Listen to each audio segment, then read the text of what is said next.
സംസ്ഥാനത്ത് വൃത്തിഹീനമായി ഷവർമ നിർമ്മിക്കുന്നതായി വ്യാപക പരാതി. ഭക്ഷ്യവിഷബാധയ്ക്ക് ചികിത്സ തേടി എത്തുന്നവരുടെ എണ്ണവും വർദ്ധിച്ചിട്ടുണ്ട്. ഹോട്ടലുകളിലെ പരിശോധന കുറഞ്ഞതാണ് ഭക്ഷ്യവിഷബാധയ്ക്ക് കാരണമെന്നാണ് ഉയരുന്ന വിമർശനം. വേനൽക്കാലമായതിനാൽ സംസ്ഥാനത്ത് ഭക്ഷ്യവിഷബാധയും വയറിളക്ക രോഗങ്ങളും വർദ്ധിക്കുകയാണ്. ഷവർമ നിർമ്മാണം ഉൾപ്പെടെ വൃത്തിഹീനമായ സാഹചര്യത്തിലാണെന്നതാണ് ഉയരുന്ന പരാതി.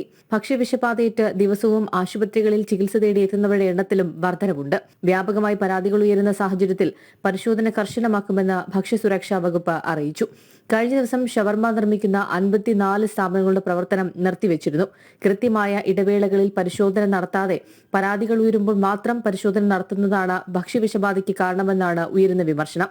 ജ്യൂസ് കടകളിലും കുപ്പിവെള്ളത്തിലും പ്രത്യേക പരിശോധന ആരംഭിക്കുമെന്ന് ആരോഗ്യവകുപ്പ് അറിയിച്ചെങ്കിലും പരിശോധനകൾ ഇതുവരെ വ്യാപകമാക്കിയിട്ടില്ല. ജനം, തിരുവനന്തപുരം.